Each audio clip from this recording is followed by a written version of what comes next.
बिस्मिल्लाहिर्रहमानिर्रहीम, अस्सलामु अलैकुम। अली सलमान जी टीवी के तमाम नाजरीन को इस जश्न PSL में खुश आमदेद कहता है कि जहाँ पे रोज़ाना पाकिस्तान सुपर लीग सीज़न 7 के दौरान हम इस महफिल को आपके लिए सजाते हैं और डिस्कस करते हैं उस दिन खेले जाने वाले मैच को, और नेक्स्ट डे जो मैच खेला जाता है उसका इन डेप्थ एनालिसिस आपकी खिदमत में लेकर आते हैं। और रोज़ाना की तरह आज भी हमारे साथ मौजूद हैं क्रिकेट से जुड़ी 3 ज़बरदस्त शख्सियात, और इन 3 शख्सियात जो हमारे साथ क्रिकेट से जुड़ी हैं उसमें से एक तो रोज़ाना आप इनको हमारे साथ देख रहे हैं, बेंगलोर के हीरो तौसीफ अहमद साहब हमारे साथ मौजूद हैं। Welcome to the show. अस्सलाम वालेकुम तौसीफ भाई। All right. और जो दूसरी शख्सियत मौजूद हैं जनाब, ये पाकिस्तान के ही नहीं बल्कि दुनिया के वाहिद जो है वो ब्लाइंड स्टेट्स गुरु हैं, और इनकी खिदमत को पाकिस्तान क्रिकेट बोर्ड ने भी सराहा, और जो गुज़िश्ता पाकिस्तान सुपर लीग खेला गया उसमें इनको इस हवाले से पाकिस्तान क्रिकेट बोर्ड ने सराहते हुए जो है इनको मेहमान खुसूसी के तौर पर अपने मैच में भी मदऊ किया, और साथ साथ जो है इनको रिकगनाइज भी किया गया। और ये एक बड़ा ऑनर है हमारे लिए कि अक्सर हमारी ट्रांसमिशन का ये हिस्सा होते हैं। स्टेट्स गुरु हैं हमारे, और आज इनसे बहुत सारे स्टेट्स हम जानेंगे भी। सोहेल खान, सोहेल अस्सलाम वालेकुम, वेलकम टू द शो। वालेकुम अस्सलाम, बहुत शुक्रिया, बहुत शुक्रिया। बहुत सारे स्टेट्स लेकर आए आज, बहुत ज़्यादा। ऑलराइट, बहुत सारे स्टेट्स लेकर आए। और जो तीसरी शख्सियत मौजूद हैं ये भी बड़े ज़बरदस्त ऑफ स्पिनर हैं, क्वालिफाइड कोच हैं, और कराची से काफ़ी अरसे तक खेलते रहे, और ख़ास तौर से इनको बुलाने का मकसद ये है कि कराची की जो ग्रास रूट क्रिकेट है उसमें काफ़ी अरसे से कोचिंग कर रहे हैं, कराची यूनिवर्सिटी के साथ भी बतौर कोच मुंसलिक रहे। मेरे साथ मौजूद हैं अपने वक्त के बड़े ज़बरदस्त ऑफ स्पिनर, और उसके साथ साथ इंतहाई ज़बरदस्त चाबुकदस्त फील्डर भी हारिस अयाज साहब। अस्सलाम वालेकुम Haris, welcome to the show. All right, इससे पहले कि अपने तीनों मौजूद मेहमानों के साथ हम गुफ्तगू का आगाज करें, आज 2 मैचेस खेले गए कि जहां पर पहला मैच मुल्तान सुल्तान की टीम 5 विकेटों से जीतने में कामयाब रही, और 200 से ज़ायद रन का जो टारगेट था उसको बड़ी आसानी के साथ शान मसूद की और रिजवान की उम्दा बैटिंग के जरिए हासिल किया, और दूसरे मैच में आउट क्लास किया कोयटा ग्लैडिएटर्स ने कराची किंग्स की टीम को। और सबसे पहले जरा मैच की समरी देखते हैं, फिर यहीं से फिर डिस्कशन का आगाज करते हैं। ये आपके सामने स्क्रीन पे जनाब मैच की समरी है कि जहां पर इस मैच में जो कराची किंग्स और कोयटा के दरमियान खेला गया, तौसीफ भाई 113 रन किए मैच कराची किंग्स ने, और कोयटा ने बड़ी आसानी के साथ इस टारगेट को चेस कर लिया और 8 विकेटों से कामयाबी हासिल की। क्या गलती की है कराची किंग ने? टीम सिलेक्शन सही नहीं था, पिच को सही नहीं समझ सके, या नसीम शाह ने स्पेल ही बड़ा ज़बरदस्त किया? देखें, बॉलिंग तो वाकई बहुत अच्छी हुई है, बट आई थिंक कल से हम यही बात कर रहे थे कि कराची थोड़ा सा कॉम्बिनेशन में प्रॉब्लम हो रही है। आज उन्होंने अम्माद वसीम को खिलाया, बहुत अच्छा है, अपनी जगह है, बट हम कल भी बात की थी कि हम आमिर यामीन को अगर ऊपर भेजते तो थोड़ा सा, लेकिन यहाँ ज़रूरत ये थी कि पहले के शुरू के ओवर्स में आपने स्टे तो करना चाहिए। बिल्कुल वन साइडेड मैच करके दिया। ऐसा कोई आज भी क्या प्रॉब्लम हो रही थी पिच में या कुछ था? कुछ आई थिंक मेरा ख्याल कुछ भी नहीं था। एक टाइम में तो ये लग रहा था कि शायद ये 15 ओवर में आउट हो जाएंगे और पूरे 20 ओवर भी नहीं खेलेंगे। तो मेरा ख्याल है ख़राब क्रिकेट खेल रहे हैं, और उसका ये ज़रूर है कि दूसरों की बॉलिंग को हम क्रेडिट ज़रूर दें, बट आपकी जब तक ऊपर से आपके रन्स नहीं बनेंगे, कल शर्जील ने 43 समथिंग की है तो आपके इतना स्कोर चला गया, वरना आपका वहीं का वहीं। और आज जो खेला, आज भी आपने बहुत ख़राब क्रिकेट खेली है, और एटलीस्ट कम से कम आप पूरे ओवर्स के, फिर देखिए जूनियर सीनियर का पता ही नहीं चल रहा है, कोई सीनियर सामने खड़ा हुआ है, जूनियर उठा के मार के चला आ रहा है। ये तो बहुत ही मतलब अजीब सी चीज़ है जिसका हमने देखा कि बाबर ने थोड़ा सा किया ज़रूर। ये चीज़ें समझने वाली हैं लोगों के, और बच्चों को भी समझने वाली है। आप खेल ज़रूर जा रहे हैं, और जल्दी अल्लाह का शुक्र है आपको क्रिकेट मिल रही है, बट जहन अपना जो है वो रखना पड़ेगा आपको कि किस टाइम में हमें क्या करना है। तो वो अगर आप नहीं कर सकते, जाहिर आपका मेन बैट्समैन वहाँ पे मौजूद है, तो आप उसको स्टे करें, उसके ऊपर रन्स एक लेके उसको देते रहें, एंड तक जाएं। 150 रन तक तो जा सकते थे ना।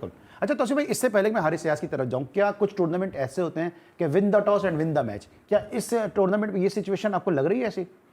बज़ाहिर तो लग रही है, लेकिन कुछ टीमों का है, जैसे कोयटा है। कोयटा कभी भी मैंने देखा है, सरफराज की जो थ्योरी होती है वो टॉस जीत के हमेशा पहले जो है फील्डिंग करता है, यानी चेस करने पे। लेकिन अभी जितने मैच हुए उसमें हर टीम ने यही किया है कि वो टॉस जीत के पहले फील्डिंग कर रही है, चेस करने पे। पहले दिन का जो है वो गेम ज़रा ख़राब हुआ था थोड़ा, जिसमें सब ने कहा पिच ऐसी हो रही है, बस उसके बाद तो रनों के अंबार लग गए। आप खुद देखें, अंबार लग भी गए शुरू में, और उस पर चेस भी कर लिए गए। तो आई थिंक ज़बरदस्त क्रिकेट हम दिख रही है हमें खेलने को मिल रही है। और मैं अब एक चीज़ ज़रूर अली कहूँगा कि अब हमें ये डोमेस्टिक क्रिकेट चल रही है, इसमें हमें नज़र आ रहा है कुछ। अब आपको ये टाइम है, जाहिर है दुनिया में जब भी क्रिकेट होती है वो अपनी डोमेस्टिक क्रिकेट से प्लेयर्स को पिक करते हैं। उठा के देख लीजिए, ओपनर्स आपके सारे रन करना है। शान मसूद ने ज़बरदस्त बैटिंग की है, अब एहसान अली आप देख रहे हैं, उसके बाद आज गुलाम ने भी रन्स किए। मतलब ये ओपनर्स हैं, तो अब ये सोचना पड़ेगा हमें कि डेफिनेटली सोचेगा रमीज़ है तो सोचना पड़ेगा कि किस फॉर्मेट में कौन हमारे लिए अच्छा है। आप अब नहीं खिलाएंगे तो कभी नहीं खिलाएंगे, अब नहीं खिलाएंगे, कभी नहीं खिलाएंगे। और आज मेरे स्टूडियो में मैं बड़ा अपने लिए ऑनर फील करता हूं कि अगर मैं बात करता हूं, मेरे पास 16 पॉइंट या 16 जो मार्किंग है उसके ऑफ स्पिनर मौजूद हैं। 10 नंबर तौसीफ भाई को देंगे हम 10 आउट ऑफ 10, 5-6 नंबर देंगे हम जो है हारिस सयाद साहब को, और 1 नंबर मेरा भी लगा ले, मैं भी छोटा मोटा ऑफ स्पिनर रहा हूं। तो हारिस से ये बताइएगा कि क्या स्पिन नहीं मिल रहा विकेट से, क्या हो रहा है कि मतलब बॉल प्रॉपर बैट पर आ रही है, हम देख रहे हैं 200 रन पे 200 रन चेस हो रहे हैं। कल कोयटा ने बड़ी जबरदस्त बैटिंग की और आज फिर बैटिंग अच्छी की, लेकिन कराची किंग्स हमें स्पिनर में फंसती हुई भी नजर आई, फास्ट बॉलर ने भी उनको फंसाया। देखिए अली भाई, पहले मैच में जो देखा गया कि रिजवान ने जो टॉस जीत के पहले फील्डिंग की थी, उसका एडवांटेज लिया था उन्होंने। बॉल पे पूरे मैच में थ्रू आउट दोनों इनिंग में बॉल स्पिन होता हुआ दिखाई दिया था। इमरान ताहिर ने 3 आउट के जो बड़ा ज़बरदस्त स्पेल किया था। तो ये आई थिंक ये कि ये विकेटें जो क्योंकि शुरू के मैचेस हैं तो कोई भी टीम जो है वो चेस पे जाते हुए थोड़ा सा वो करती है, बैकफुट पे आती है कि विकेट की कंडीशन देख ली जाए पहले बॉलिंग करके, फिर एक पूरा प्लान कर लिया जाए। तो स्पिन इतना ज़्यादा विकेट पे हो नहीं रहा, लेकिन ये कि विकेट क्योंकि नई विकेटें नहीं हैं पीएसएल के शुरू के मैचेस की, तो बैट्समैन थोड़ा सा स्ट्रगल कर रहे हैं इतना। लेकिन ये 2 मैच में तो शुरू के बड़ा वो ही, लेकिन आज के मैच में जो एक इतना बड़ा टारगेट चेज हुआ, लेकिन देखिए शाम के मैच के अभी देखें, अभी कराची किंग की बैटिंग एकदम नसीम शाह ने जो स्पेल किया उसने बिल्कुल उड़ा के रख दिया टीम को। और एक बात बोलूँगा, नसीम शाह जब इंजरी के बाद आए हैं तो उनकी एक ज़बरदस्त उनके रूप देखने को मिला है।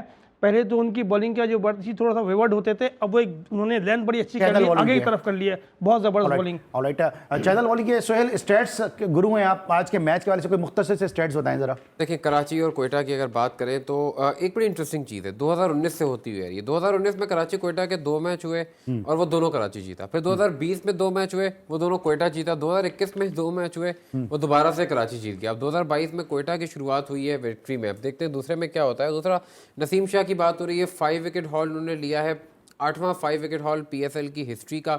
और उसके साथ साथ एक बड़ी इंटरेस्टिंग चीज़ इसमें यह भी है कि कोयटा वो वाहिद टीम थी जिसकी तरफ से कोई फाइफर नहीं था, तो उन्होंने भी फाइनली 5 विकेट हॉल जो है वो कोयटा की तरफ से 5 for 20 ले लिया है। और नेशनल स्टेडियम में ये पीएसएल का 2nd फाइफर है after Fahim Ashraf for Islamabad against Lahore Qalandars. All right है, सोहेल को हमने आज इसीलिए मद्दू किया है क्योंकि आज डबल हेडेड था और दोनों मैचेस में बड़े ज़बरदस्त परफॉर्मेंसेस सामने आई, और हमने इसीलिए सोहेल को मद्दू किया कि इनसे हम स्टैट्स जानेंगे और भी बहुत कुछ अपने तीनों मौजूद मेहमानों से हम जानने की कोशिश करेंगे एक छोटे से ब्रेक के बाद।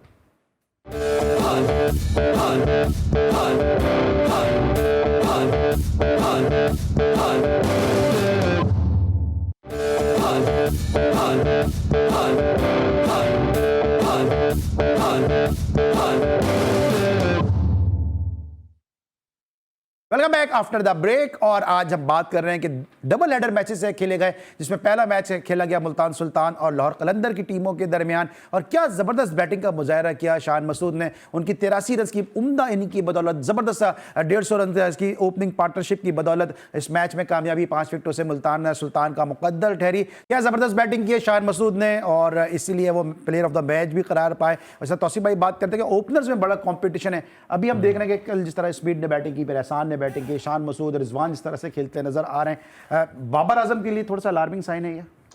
देखिए वो खैर जो इंग्लिश प्लेयर है उसकी तो हम बात नहीं, हम अपनी बात करेंगे, वो ज़्यादा बेहतर। और ये अलार्मिंग साइंस में इस सेंस में कह रहा हूँ कि इधर से बाबर से रन इस तरह से नहीं हो रहे, उस बिल्कुल उस गेयर्स में रन नहीं हो रहे। और मैं समझता हूँ कि आपने ख़ुद भी देखा कि इस पे थोड़ा सा वर्क करना होगा। वो ग्रेट प्लेयर है, मैं बार बार यही कहता हूँ, बट आपको फॉर्मेट की टीमें बनानी पड़ेंगी। फॉर्मेट की टीमें ज़रूरी नहीं है, और मैंने आपको कहा कि अगर वो कप्तान या ओपनर नहीं होते तो उनकी टीम में जगह बनना बहुत मुश्किल काम है। और आप उसी तरह, कोई ज़रूरी नहीं है यार कि आप हर तीनों फॉर्मेट खेलेंगे या फिर अपने आप को आप चेंज करें। मैंने शेन वॉटसन की मिसाल दी थी और भी कई मिसालें। आज आपने देखा बहुत ज़बरदस्त प्लेयर है, सेल्फिश नहीं है।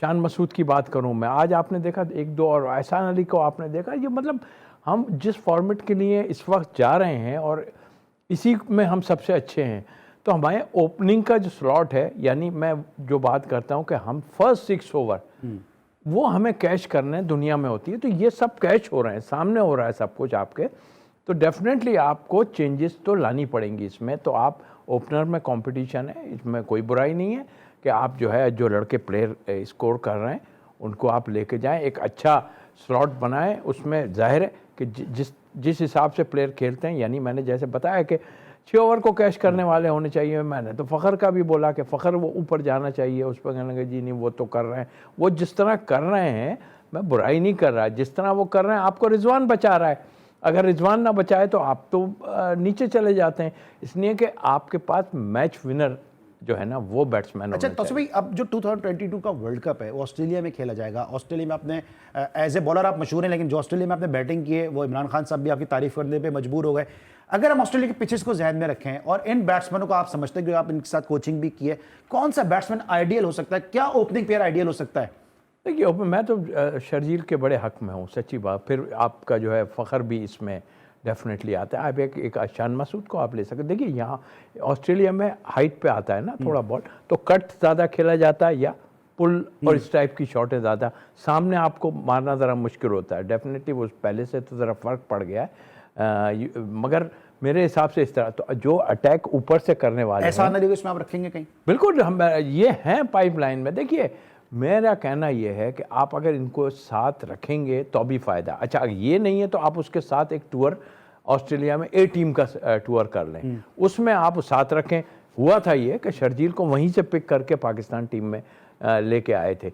तो आप इस तरह का सिस्टम बनाएंगे ना जब, तो वहाँ से ये चीज़ें मिलेंगी। और फिर अभी जैसे ये बात कर रहे थे कि आपके काउंटी में काफ़ी लोग खेल रहे हैं, हमेशा हम जब भी हमारे शुरू में भी काउंटी में प्लेयर खेले ना, बहुत एक्सपीरियंस हुआ है उन्हें। तो ये सब प्लेयर खेलने जाएंगे, ए टीम के टूर्स होंगे, तो आपकी टीम बेहतरीन टीम बन सकती है। ठीक है नाज़रीन, अभी तौसीफ अहमद साहब बात कर रहे थे ऑस्ट्रेलिया के टूर के हवाले से, और ऑस्ट्रेलिया की टीम पाकिस्तान आने वाली है। अजहर अली ने भी इस टूर के हवाले से बात की है, उन्होंने क्या कहा आइए सुनते हैं।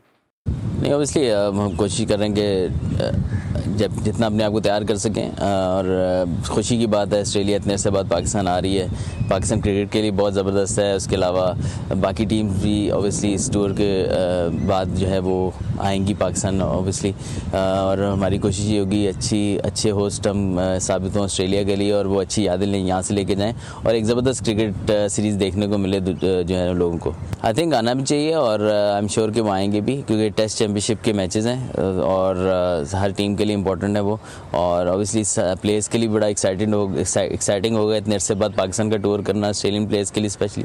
तो आई थिंक कि वो आना चाहेंगे, और इंशाल्लाह एक कम्पिटिटिव सीरीज़ होगी, और हमारी कोशिश ये होगी कि हम होम ग्राउंड का फ़ायदा उठाएं और जीतें सीरीज़ को। नहीं बिल्कुल, बहुत यंगस्टर्स के लिए स्पेशली उनको पाकिस्तान में खेलता देखना बहुत खुशाइंद होगा, और आई थिंक वो इंस्पिरेशन भी होंगे यंगस्टर्स के लिए। जैसे पाकिस्तान के प्लेयर हैं, इसी तरह वर्ल्ड वाइड जो टॉप प्लेयर्स होते हैं उनको देख के आई थिंक स्पेशली यंगस्टर बड़े इंस्पायर होते हैं। तो आई थिंक कि उनको वो आएंगे पाकिस्तानी क्राउड के सामने खेलेंगे और एंटरटेन करेंगे, हम सबको अच्छी क्रिकेट देखने को मिलेगी, और जितनी फुल स्ट्रेंथ टीम आती है तो उतना ही आई थिंक पाकिस्तानी हमें एज ए टीम भी बड़ा मज़ा आएगा क्रिकेट खेलने का।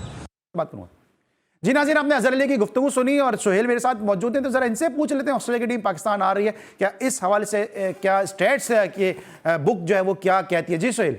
24 साल बाद ऑस्ट्रेलिया की टीम आएगी। आपको याद होगा जो कराची में टेस्ट मैच खेला गया था सीरीज़ का, शाहिद आफरीदी का डेब्यू था, 5 विकेटें उन्होंने ली थी, लेकिन एक और बॉलर का भी डेब्यू था शकील अहमद, जिन्होंने 4 विकेटें ली, और उसके बाद उनको कभी किसी ने जो है वो पूछा नहीं, और वो वन टेस्ट वंडर बनकर रह गए। मार्क टेलर के 334 रन, उससे पहले 1982 के दौरे, 1988 जिसमें तौसीफ भाई भी खेलते रहे, पाकिस्तान का वो वाइट वॉच, जावेद मियांदाद की वो डबल सेंचुरी जो पाकिस्तान की सरजमीन पे बनी, नेशनल स्टेडियम कराची में इंतखाब आलम की पहली बॉल पे विकेट लेना, ये सब कुछ ऑस्ट्रेलिया के ख़िलाफ़ हुआ। अगर हम टेस्ट क्रिकेट की बात करें तो अब देखते हैं कि जब 24 साल बाद आती है ऑस्ट्रेलिया की टीम, और ख़ास तौर पर एक और चीज़, 1994 में इंज़माम और मुश्ताक अहमद की वो नाकाबिल शिकस्त पार्टनरशिप जो कराची में पाकिस्तान ऑलमोस्ट शिकस्त के बहुत करीब था और पाकिस्तान को जो फतह मिली, तो ये बहुत सारी मेमोरीज हैं जो ऑस्ट्रेलिया के दौरों से वाबस्ता हैं। सोहेल, जिस तरह ओपनर्स की हम देख रहे हैं, जो पार्टनरशिप बड़ी अच्छी लग रही हैं, आज भी हमने देखा, कल भी हमने देखा 155 रन की रिकॉर्ड पार्टनरशिप हुई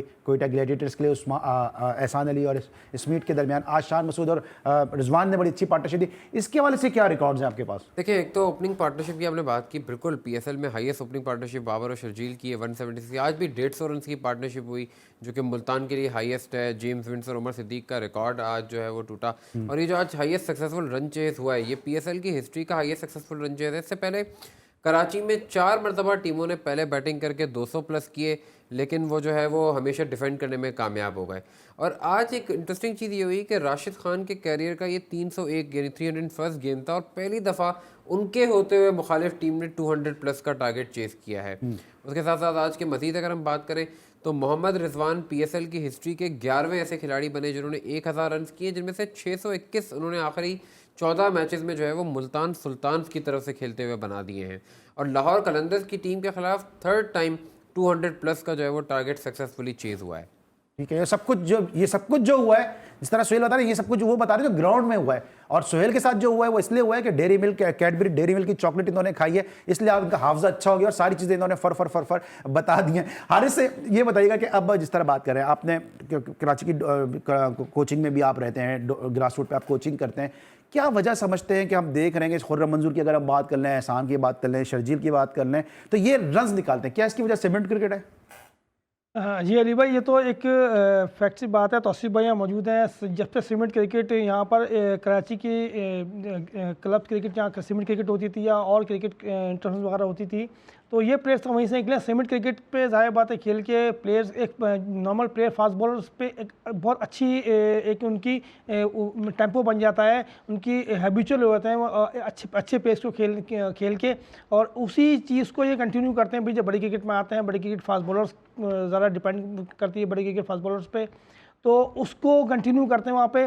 तो जाहिर बात है जिसका आपने देखा भी कि बहुत सारे प्लेयर्स जो सीमेंट क्रिकेट से खेल के गए हैं वो पीएसएल में आजकल बड़ा अच्छा शो कर रहे हैं, अपने एक्सपीरियंस को यहाँ शो कर रहे हैं। मिलते हैं एक छोटे से ब्रेक के बाद।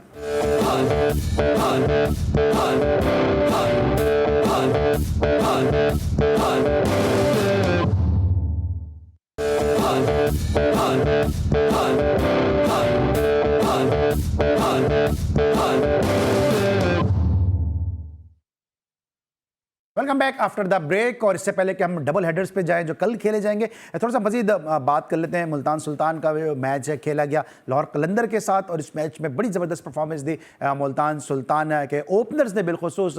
और लाहौर कलंदर अपने जो न्यूली अपॉइंटेड कैप्टन है शाहीन शाह अफरीदी, उनकी कप्तानी में कुछ ज़्यादा बेहतर परफॉर्म नहीं कर सकी। तौसीफ भाई, किस तरह आपने एज ए कैप्टन देखा शाहीन शाह अफरीदी का डेब्यू मैच?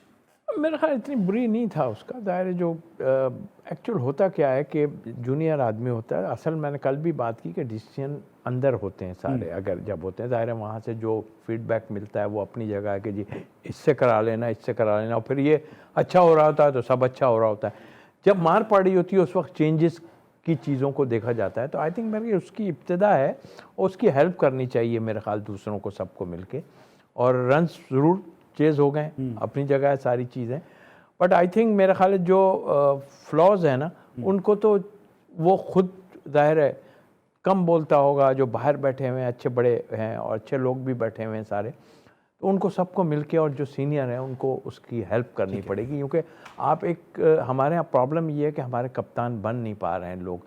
और मैंने बताया आपको कि मैं अपनी बात करूं कि मैं चूँकि अपने क्लब की कप्तानी करता था, तो इसलिए मैं इतने बड़े डिपार्टमेंट की मैंने कप्तानी की, यानी यूबीएल की, और मेरे अंडर में वक़ार है, इंज़माम है, मुश्ताक है, बासित हैं, ये सब जितने लोग थे ये मैं उनके, मुश्किल ज़रूर होता है बट एक आदमी अंदर से अगर उसमें हो ना तो वो 40% उसके पास हो तो उसको कोई प्रॉब्लम होती नहीं है। बिल्कुल। और जो तौसीफ का क्लब था वो भी कोई छोटा क्लब नहीं था, उसमें बरकतुल्लाह जैसा प्लेयर खेलता था, उसके अंदर मुबिन फराज जो उस वक्त का बड़ा एक नाम था डोमेस्टिक का, महमूद हामिद जैसे प्लेयर की कप्तानी में खेलते थे, तो सोहेल जैसे प्लेयर इनके कप्तानी में खेलते थे जो पीएनएससी से खेलते थे। तो बड़े प्लेयर थे जिनकी कप्तानी से खेलें तो यकीनी तौर पर फिर एक्सपीरियंस काम आता है। अब अगर हम शान मसूद की बात करते हैं, हारिस, उनके ऊपर एक टैग लगता है कि लॉन्गर वर्जन के प्लेयर हैं, लेकिन हम देख रहे हैं कि T20 में भी हमने देखा उनको, अब भी हम देख रहे हैं कि बड़ा अच्छा इम्प्रोवाइजेशन कर रहे हैं। एज ए बैट्समैन उन्होंने क्या तब्दीली की अपनी बैटिंग में?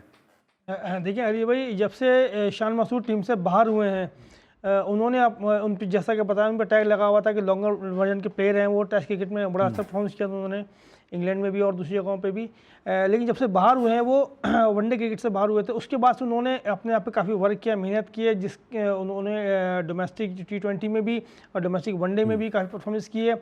अपने आप को उन्होंने जो नए तकाजे हैं, नई जो टेक्निक्स हैं, अपने नए शॉट्स को उन्होंने इम्प्रूव किया है, जिसकी मिसाल आज देखी उन्होंने। आई थिंक वो एक नई शक्ल में दिखे हैं, उनकी इनिंग बड़ी काम आई। और उन्होंने अपने गेयर्स को चेंज किया है, यही बात कह रहे हैं क्वालिफाइड कोच हारिस अयाज साहब, यही बात कह रहे हैं तौसीफ अहमद साहब भी कि शान मसूद ने काफ़ी अपने आप को तब्दील किया है। लेकिन क्या स्टैट्स तब्दील होंगे या नहीं, ये जानेंगे अपने स्टैट्स गुरु सोहेल खान से, क्योंकि आपने ब्रेक पर जाने से पहले स्टैट्स सुन लिए थे कि इस्लामाबाद यूनाइटेड और पेशावर ज़ल्मी के दरमियान अब तक जो 15 मैचेस खेले गए उसमें 8 में कामयाबी हासिल हुई है, ज़ल्मी को 7 में कामयाबी मिली, इस्लामाबाद यूनाइटेड को। मजीद इस दोनों टीमों के दरमियान स्टैट्स के हवाले से सोहेल क्या है आपके पास? देखिए, ये दो वाहिद ऐसी टीमें हैं पीएसएल की हिस्ट्री की, अगर इस्लामाबाद और पेशावर की बात करें, जो पीएसएल की हिस्ट्री में 400 से ज़्यादा छक्के लगा चुकी हैं। पेशावर ज़ल्मी के 465 छक्के, इस्लामाबाद के 412। और पीएसएल की हिस्ट्री में जो सबसे ज़्यादा एक मैच में रन्स बने हैं वो भी इन्हीं दोनों टीमों के दरमियान बने हैं, 479। वो अबू धाबी में बने थे, लेकिन यही दो टीमें थीं। अब इस्लामाबाद की मुझे स्ट्रेंथ नज़र आती है Alex Hales, Rahmanullah Gurbaz, Paul Stirling और जैसे खिलाड़ी इस टीम आज़म के खान साथ भी मौजूद हैं, आज़म खान, आसिफ अली, बहुत बड़े बड़े हिटर हैं। पेशावर ज़ल्मी ने पहला मैच ज़रूर जीता है, अब उनके अगर कुछ और प्लेयर्स वापस आ जाते हैं तो फिर देखना पड़ेगा, लेकिन जो एज है मुझे लगता है इस्लामाबाद यूनाइटेड के पास होगा। और जो दूसरा मैच है खेला जाएगा जिसमें कराची लाहौर, दो रिवायती हरीफ एक दूसरे के बदले मुकाबले हैं।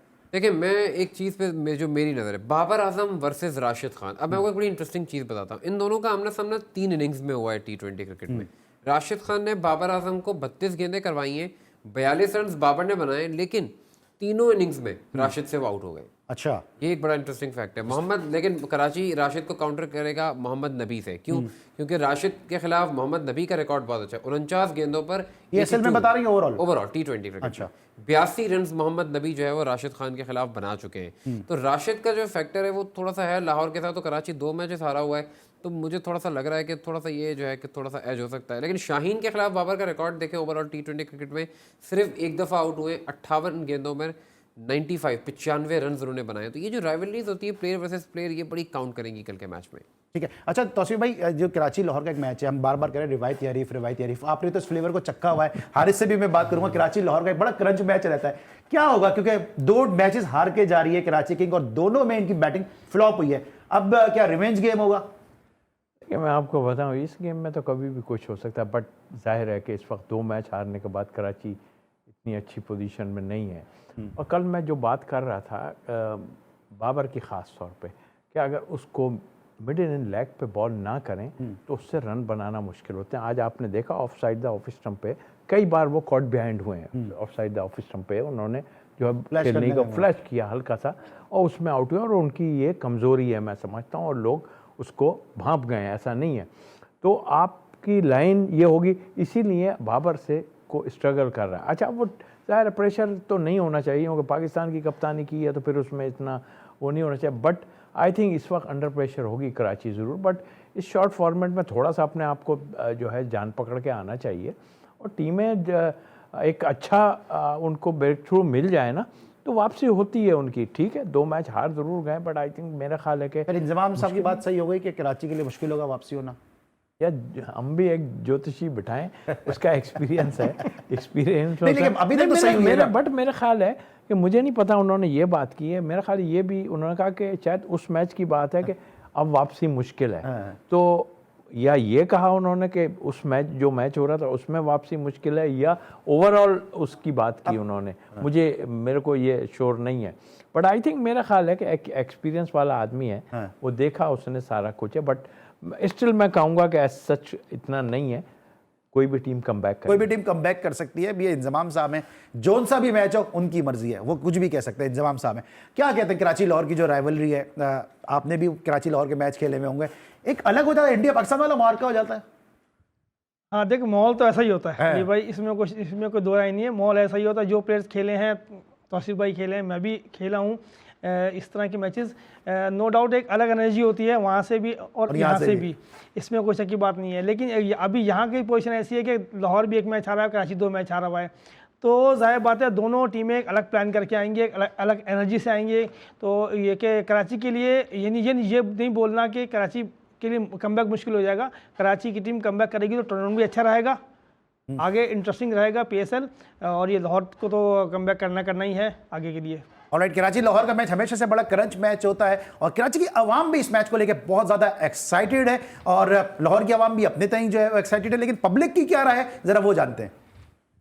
Obviously we belong from Lahore, तो हम लाहौर को ही सपोर्ट करेंगे और best of luck to both of the teams, but we are Lahoris and Lahore Qalandar जिंदाबाद। लाहौर और कराची का मैच है तो ऑब्वियसली हम लाहौरी हैं और हम शहीन शाह अफरीदी और लाहौर कलंदर को सपोर्ट करते हैं। लाहौर में खड़ा हूँ और लाहौर में पैदा हुए तो ऑब्वियसली लाहौर कलंदर हम हर सीजन में उसको फॉलो करते रहे और उसको सपोर्ट करते रहे, चाहे वो हारें चाहे वो जीते। लाहौर कलंदर को करूँगा, बट बाबर आजम वाली टीम ज़्यादा स्ट्रॉन्ग लग रही है।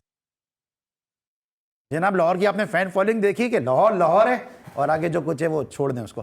सोहेल, कल जो अपना मैच इस्लामाबाद यूनाइटेड खेलने जा रही है, पहला मैच है, डेब्यू मैच है इस PSL सीजन 7 का, किस तरह देख रहे हैं इस्लामाबाद यूनाइटेड की क्या तैयारियां हैं और पेशावर ज़ल्मी और इस्लामाबाद यूनाइटेड के कुछ रिकॉर्ड्स हैं? बिल्कुल, देखिए इस्लामाबाद यूनाइटेड के जैसे मैंने कहा कि रहमानुल्लाह गुरबाज उनके जो प्लेयर हैं, मुझे उनसे बहुत उम्मीदें वाबस्ता हैं। अभी रिसेंटली उन्होंने लंकन प्रीमियर लीग में अपनी टीम को चैंपियन बनवाया, जफना, उसके अलावा जो है वो T10 के अंदर भी टीम को फाइनल तक लेकर आए वो। तो अगर रहमानुल्लाह गुरबाज खेलते हैं तो वो बड़े इंपॉर्टेंट हो गए। अच्छा, पॉल स्टर्लिंग दोबारा इस्लामाबाद यूनाइटेड में मौजूद हैं। उन्होंने जब लास्ट PSL हुई थी तो उन्हें एक मैच मिला था जिसमें उन्होंने एक फास्टेस्ट 50 भी इस्लामाबाद यूनाइटेड की तरफ से बना दी थी।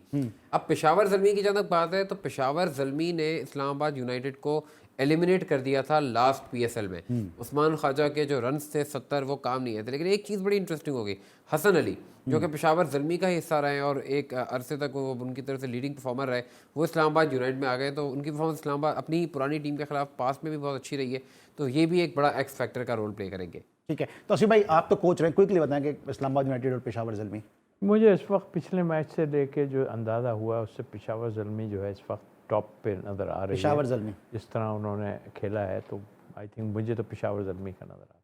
ठीक है, पेशावर ज़ल्मी इनको टॉप पे नज़र आ रही है और तौसीफ भाई चूँकि इस्लामाबाद यूनाइटेड के साथ बतौर कोचिंग स्टाफ मुंसलिक रहे तो हम चाहेंगे कि तौसीफ भाई कल ज़रा बैठें, उनकी खामियों को देखें। तौसीफ भाई का आज इस स्पेल का ये आज का आखिरी ओवर था, आखिरी इनकी डिलीवरी थी। इंशाल्लाह आगे जाके तौसीफ भाई हमें दोबारा ज्वाइन करेंगे। सोहेल आपका शुक्रिया, तौसीफ भाई आपका शुक्रिया, हारिस अयाज साहब आपका बहुत बहुत शुक्रिया कि आज के शो को आप तीनों ने रौनक बख्शी और स्टैट्स के हवाले से इस तरह सोहेल ने बात की, अपने एक्सपीरियंस को शेयर किया, तौसीफ भाई ने और हारिस अयाज ने, उसके लिए हम इनके इंतहाई मशकूर हैं। कल हमारे साथ दो बड़े ज़बरदस्त क्रिकेटर्स मजीद मौजूद होंगे जो हमारे पैनल का हिस्सा है, पाकिस्तान के 7 one day international cricketer Mahmood Aamir और आपके बहुत ही अपने यूट्यूब की सेंसेशन कमर रज़ा हफीज़ साहब हमें ज्वाइन करेंगे। कल तक के लिए अली सलमान को पूरी प्रोडक्शन टीम के साथ इजाजत दीजिए, अपना बहुत ख्याल रखिए, अल्लाह हाफिज़।